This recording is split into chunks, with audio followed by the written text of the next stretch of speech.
Thanks for joining me, everybody. Today's PD is going to be regarding inclusion and integration of students on IEPs and getting them into Gen Ed. So let's just start off with a few points here. Why it's important, right? So promotes development of social skills in addition to improving academic achievement. Inclusive education can reduce negative stereotypes and increase participation of students with disabilities in society, and it challenges ourselves and lets us grow in our ability to educate. So kind of touching on each one of these points,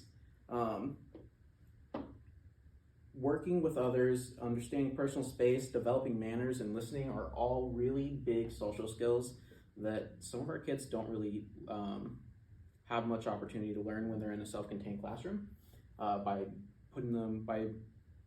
doing the inclusion model and having them be in more gen ed settings with neurotypical children who are on IEPs, they'll have a much better understanding and much more opportunity to observe these social skills and could more than likely pick them up a little bit faster than they would just by social stories or in their self-contained classroom with peers who also likely don't understand these social skills.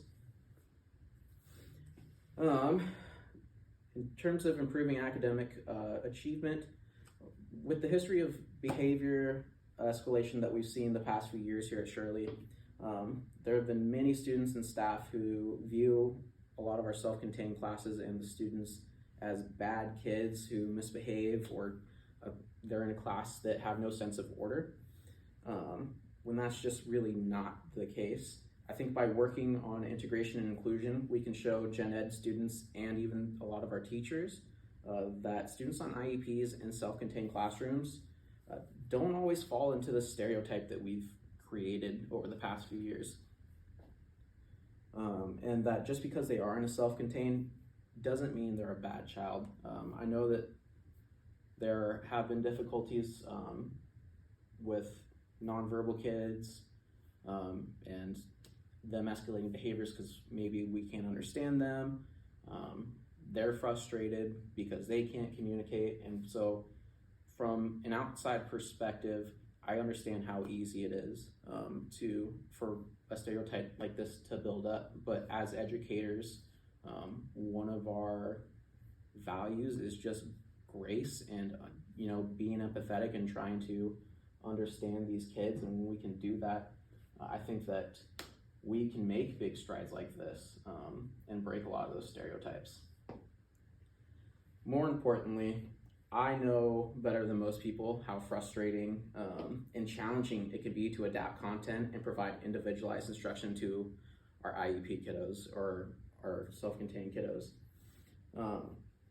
I can only imagine what that looks like for a gen ed teacher in terms of needing to adapt content and provide individualized instruction while also teaching 20 other kids. You're teaching 20 other kids one lesson, and then you have to adapt content for 1 to 5 more. That's a lot. I understand that. But I also know over the past few years that we as educators here at Shirley have really come a long way. We've persevered through a lot of challenges such as distance learning and hybrid learning, and having to already adapt our content in so many different ways. So I understand that it's difficult, but we can see it as a challenge for ourselves, and by overcoming that challenge, we can grow in our ability to educate. All right, SEL for all, and for those of you who don't know, SEL is social emotional learning. There's a lot that goes into it,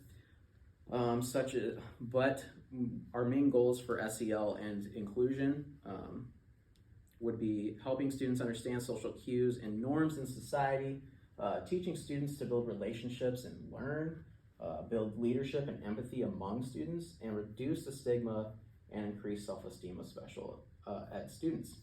So again, kind of back to my first point, it helps students understand social cues and norms in society that maybe they wouldn't get in the current environment that they're in.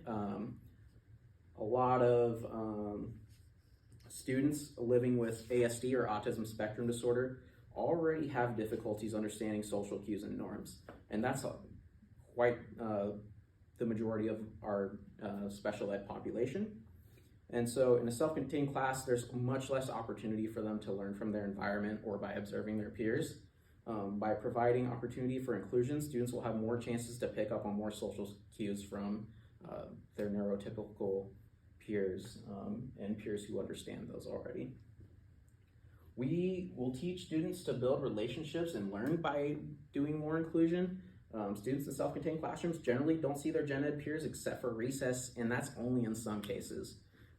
Because of this, a lot of gen ed students don't really have much understanding of their special ed peers or an ability to build a relationship with them, and that's a huge downfall.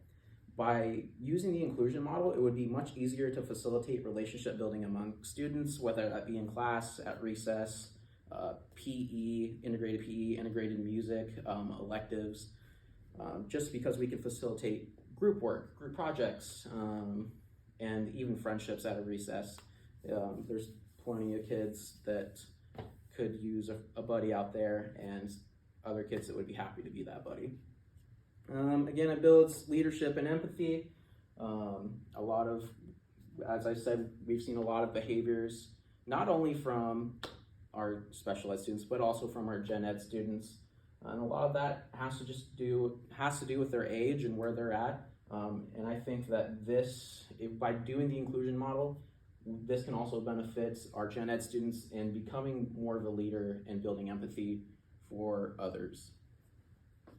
And again, we want to break this stigma that we've created here at Shirley, where we, think that self-contained classrooms are for the bad kids, the behavioral kids, or because that's just not true. It's an adaptive form of education that kind of has just been looked down upon lately. And not only that, but we can increase self-esteem of special ed students. With them being in a self-contained classroom, a lot of them are aware of, hey, why am I different? Why am I in this classroom? Why don't I get to interact with my peers? By including them and integrating them into general ed, we can build that self-esteem. They'll be asking less of those questions, and we can have them build relationships so that they feel better about themselves. We can also tie inclusion into our IEP goals. A lot of studies have shown that IEP goals can be met at a much higher rate in an inclusion setting. One of those examples and studies focused on communication.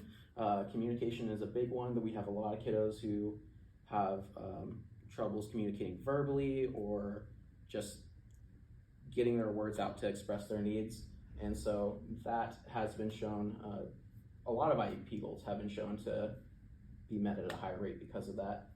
For those of you who don't know, even in our self-contained classrooms, anybody on an IEP requires a gen ed teacher to be there for their IEP meetings.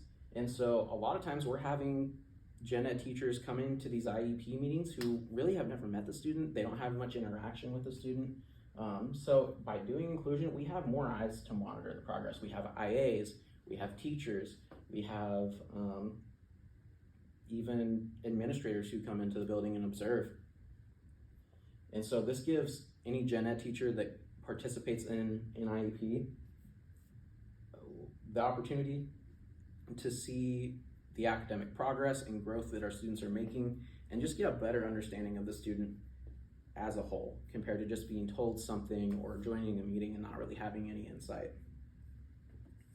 And again, we provide opportunities in the least restrictive environment. That is the goal of an IEP, that is the goal of public education, is to provide opportunities to learn and be educated in the least restrictive environment.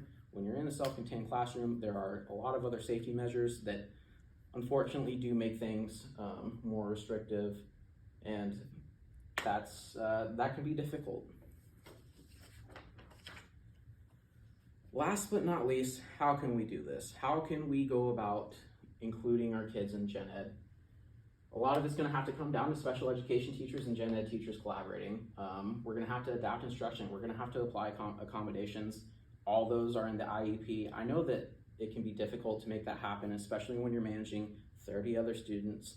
But again, we've adapted content already in the past, and we've persevered and done a great job at it. We can have SPED staff push into gen ed classrooms to support students on IEPs. So a push-in model is fantastic for meeting the requirements of IEP minutes. You don't just have to pull kids out. You don't just have to have them in a special ed classroom all day. We can have special ed staff push in, whether it be a special ed teacher or a special ed instructional assistant. And again, we're meeting the requirement of those minutes and also providing extra support, not only to the student, but to the teacher as well. And, you know, one of the things we can start doing is moving away from keeping self-contained classrooms as the default and making it more of a resource, right? So there are going to be kids that get overstimulated. There are going to be kids who need extra help or are just having a rough time some days understanding the content. And so if we make what are now our self-contained classrooms resources for these kiddos to go to just be a safe place, I think that that will go a long way and really push more towards inclusion. At the very least, I think that starting by providing the opportunity for integrated specials and electives like PE, music, library, and you know, even in the high school and middle school grades, those electives, those cooking classes, those Spanish classes, having the opportunity to be integrated into those is a fantastic first start. All right, well, that's all I have for you guys today. Thanks for joining the PD, and yeah, go Shirley Sharks.